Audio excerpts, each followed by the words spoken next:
कहानी है रामपुर गांव की, जहां के मर्द महिलाओं को हमेशा नीचा दिखाने की कोशिश में रहते।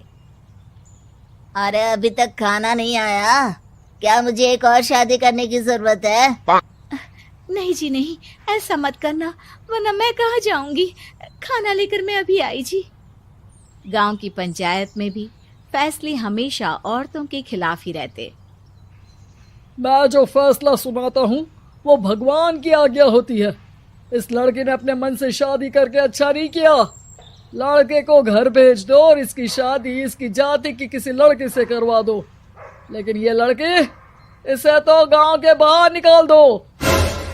नहीं नहीं जमींदार साहब, ये क्या बोल रहे हैं? ऐसा नहीं हो सकता। मेरी बेटी मासूम है, इसे अच्छे बुरे की समझ नहीं है। अरे कहाँ जाएगी ये बेचारी? कहाँ जाएगी? इतनी चिंता है तो पूरे परिवार का गांव निकाला कर देते हैं। बेचारे पूरे बसे बसाए परिवार को गांव छोड़ना पड़ता है। चाहे जो हो, अगर बेटियों को कंट्रोल नहीं कर सकते तो गांव में रहने का कोई मतलब नहीं है। यहाँ औरतों को दब कर रहना होगा। कोई भी अपने हिसाब से कुछ नहीं कर सकता, सब ईश्वर की मर्जी से ही होगा। तभी गांव का एक आदमी दौड़ा दौड़ा आता है। सरपंच साहब, जमींदार साहब, वो कालिया है ना, उसकी बेटी पढ़ने के लिए शहर जा रही है। अच्छा, ये कब हो गया? और कालिया की हिम्मत कैसे हो गई ऐसा करने की? लेकर आओ उसे और उसकी बेटी को। बस फिर क्या था, हाजिर हो जाते हैं कालिया और उसकी बेटी सरपंच के सामने। अरे कालिया, ये क्या सुनने में आ रहा है? बेटी को इंजीनियर बना रहा है तू? और ये बता, गांव में तो स्कूल नहीं है, फिर कहां से इतनी क्लास पास कर गई तेरी बेटी? राधा, जो कि कालिया की बेटी है, उसे लगता है कि सरपंच उसकी तारीफ कर रहे हैं। सरपंच जी, मैंने ऑनलाइन पढ़ाई की है, डिस्टेंस लर्निंग से। सभी में मैंने अच्छे नंबर पाए हैं, जिसे देखते हुए शहर की इंजीनियरिंग कॉलेज में मुझे स्कॉलरशिप मिली है। वाह जी वाह, क्या होती है ये? पहले तो ये बताओ, फिर आगे की बात करते हैं। पूरा गांव राधा की बात सुन रहा था और राधा बोलती जा रही थी। तो ऐसे मैं फ्री में एक अच्छी शिक्षा लेकर गांव में जो कुछ परेशानियां हैं, जैसे बिजली, पानी और इंटरनेट जैसी समस्याओं के लिए काम करूंगी। मैं गांव को शहर से जोड़ने के लिए पुल का निर्माण करवाने का प्रस्ताव रखूंगी। मुझे पूरी उम्मीद है कि जल्द ही हमारा गांव भी तरक्की की राह पर चल पड़ेगा। राधा की बात सुनकर सारे गांव वाले ताली बजाने लगते हैं।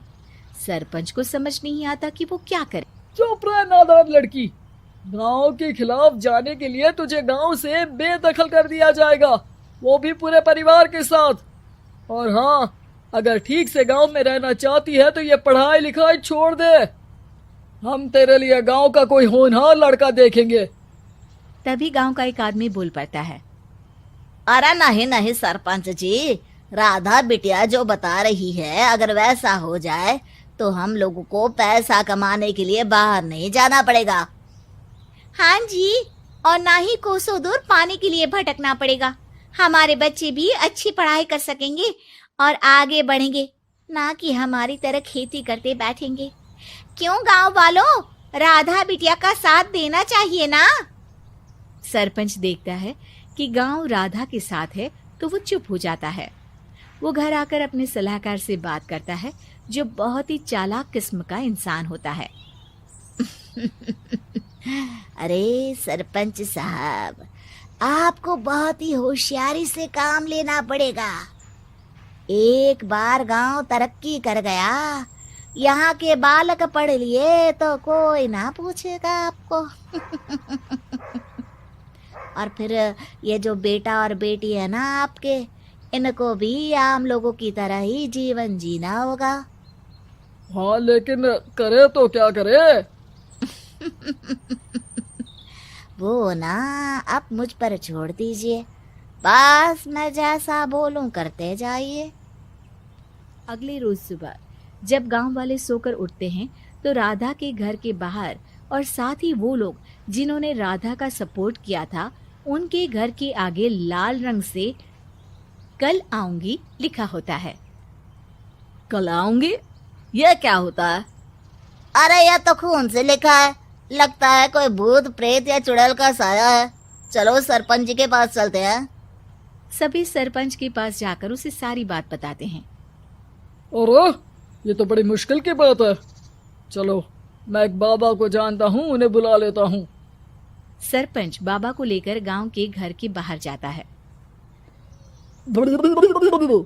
ओहो, तो ये वो चुड़ैल है जो उन लोगों को निशाना बनाते हैं जो गांव को बदलने का सपना देखते हैं। वो गांव को ऐसे ही संपन्न देखना चाहती है। वो नहीं चाहती कि कोई बाहरी यहाँ का कायाकल्प करे। क्या तुम लोगों में से किसी ने गांव को बदलने की सोच रखी है? तभी राधा की माँ रोते रोते आती है। मेरी राधा घर से गायब हो गई है। अरे कोई तो बचाओ, मेरी बच्ची कहाँ गई?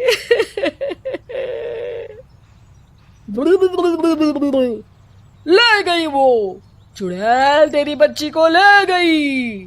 अब वो उसे श्रापित करके छोड़ेगी, उस पर चुड़ैल का साया हो जाएगा।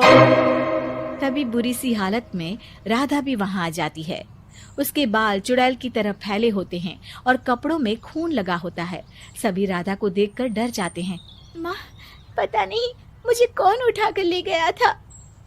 अरे दूर दूर हो जा चुड़ैल, अब हम लोग इस गांव में नहीं रुकेंगे। अरे कैसे बातें कर रहे हैं आप? कल तो आप मेरे भरोसे गांव का हुलिया बदलने, अपने बच्चों को पढ़ाने और तरक्की उन्नति की बात कर रहे थे, तो आज क्या हो गया आपको? ये फिर तुम लोगों को बहकाएगी।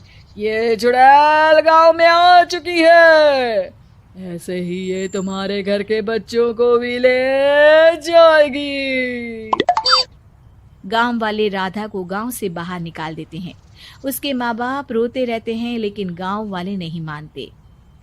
मैं भी अपनी बहन के साथ गांव के बाहर रहूंगा, लेकिन वो पढ़ाई नहीं छोड़ेगी। वहीं सरपंच के घर पर सलाहकार कहता है। देखा, सांप भी मर गया और लाठी भी नहीं टूटी। लेकिन अगले ही दिन सरपंच के घर के बाहर भी वही शब्द लिखे होते हैं।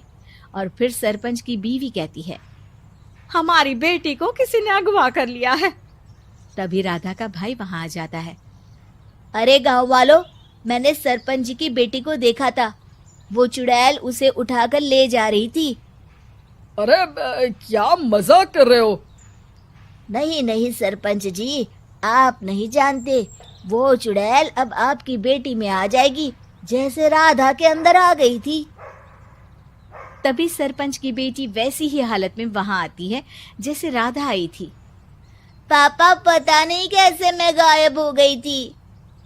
चुड़ैल, इसके अंदर भी चुड़ैल का साया है, मारो इसे। अरे नहीं नहीं, इसे भी राधा के पास गांव के बाहर ही भेज दो।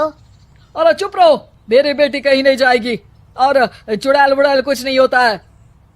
अरे कैसे बात कर रहे हो सरपंच जी? आप तो बोल रहे थे कि आपका फैसला भगवान का ज्ञान होता है, तो अपने पर बात आई तो अब आप ऐसे बोल रहे हैं। अरे ना ना ना, आपको अपनी बेटी को त्यागना ही होगा। अरे बुलाओ बाबा को। राधा का भाई बाबा को ले आता है, जिसे अब गांव वालों के डर के कारण सच बोलना पड़ता है। मैं कोई बाबा नहीं हूँ, मैं तो मोची था। ये सलाहकार महोदय ने मुझे कहा था एक्टिंग करने को। अब वो मुझे पैसे देने वाले हैं। अब मुझे माफ कर दो। गलती हो गई, मुझे माफ कर दो। तभी वहां राधा आ जाती है। देखा सरपंच जी, जब गांव के बच्चे साक्षर होंगे तो आप जैसे लोगों की चालाकी नहीं चलेगी। उम्मीद है कि आपको हमारी ये कहानी पसंद आई होगी। कृपया हमारे चैनल को सब्सक्राइब करें और सभी अपडेट्स के लिए बेल आइकन जरूर क्लिक करें। और हाँ, वीडियो लाइक और शेयर करना मत भूलिएगा। Bye bye.